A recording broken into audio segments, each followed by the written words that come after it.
Hello friends, இன்றைக்கி நம்ம சேனலில் என்ன பார்க்க போகிறோன்னா, நம்ம ஹோட்டல்லாம் வந்துட்டு தக்காளி கொத்தமல்லி சட்னி சர்வ் பண்ணுவாங்க இல்லைங்களா, அந்த சட்னி தாங்க இன்றைக்கி செய்ய போகிறோம். கொத்தமல்லி வாசனையோடு ரொம்ப சூப்பராக இருக்கும். வாங்க எப்படி செய்து பார்க்கலாம். ஒரு கடாயில் 2 டீஸ்பூன் அளவுக்கு எண்ணெய் சேர்த்துக்கலாங்க. அது கூட 1 டீஸ்பூன் அளவுக்கு உளுத்தம்பருப்பு, 1 டீஸ்பூன் அளவுக்கு கடலைப்பருப்பு சேர்த்துக்கலாங்க. இப்போ இது எல்லாத்தையும் நல்லா லோ ஃப்ளேமில் வச்சு பொன்னிறமாக சிவந்து வர அளவுக்கு நம்ம வந்து வதக்கிக்கலாங்க. இப்போ பாருங்கள், இந்த அளவுக்கு சிவந்து வந்துருச்சு. நான் இது கூட 2 வரமிளகா சேர்த்துக்கிறேங்க. 2 பச்சை மிளகா, ஒரு 6 பல்லு அளவுக்கு பூண்டு வந்து சேர்த்துக்கலாங்க. இந்த பூண்டு பச்சை மிளகாய் எல்லாம் ஓரளவுக்கு வதங்கி வரணும். இந்த பச்சை மிளகாயெல்லாம் கலர் மாறி வர அளவுக்கு வந்து வதக்கிக்கலாங்க. இப்போ இந்த டைம் வந்துட்டு ஒரே ஒரு பல்லாரி வெங்காயம் கட் பண்ணி வச்சுருக்கேங்க, அதையும் சேர்த்துக்கலாம்.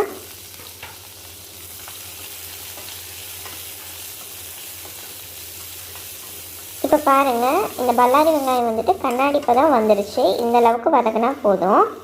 இது கூட 2 மீடியம் சைஸ் தக்காளி சேர்த்துக்கிறேங்க. இந்த தக்காளி கூடயே ஒரு சின்ன பீஸ் அளவுக்கு புளி சேர்த்துக்கலாங்க. புளி சேர்த்துக்கிட்டோன்னா சட்னி வந்து டேஸ்ட்டு ரொம்ப சூப்பராக இருக்கும். இப்போ தக்காளி நல்லா மசிஞ்சு வெந்து வந்துடுச்சுங்க. இந்த டைம் வந்துட்டு ஒரு 10 பீஸ் அளவுக்கு நான் தேங்காய் சேர்த்துக்கிறேங்க.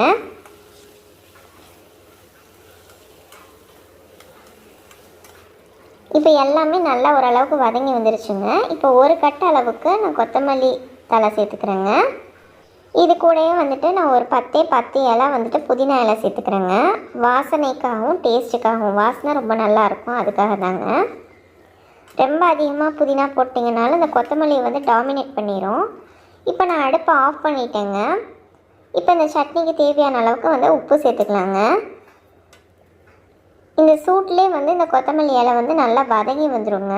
பார்க்குறதுக்கு தான் நிறையா இருக்குது. வதங்கிருச்சுன்னா அப்படியே கொஞ்சமாக குட்டி ஆயிருங்க. இப்போ பாருங்கள், நம்ம வதக்கி வச்சுருந்த சட்னி ஃபுல்லாக நல்லா ஆறிடுச்சுங்க. இப்போ மிக்ஸி ஜாரில் சேர்த்து நம்ம வந்துட்டு அரைச்சி எடுத்துக்கலாங்க. கொஞ்சம் லைட்டாக குறப்பாக அரைச்சி எடுத்துக்கலாங்க. அப்படின்னா தான் டேஸ்ட் வந்து நல்லாயிருக்கும். இப்போ வந்து நம்ம தாளிப்பு கொடுத்துடலாங்க. கடுகு, கருவேப்பிலை, வரமிளகாய் எல்லாம் சேர்த்து தாளிச்சிக்கலாங்க.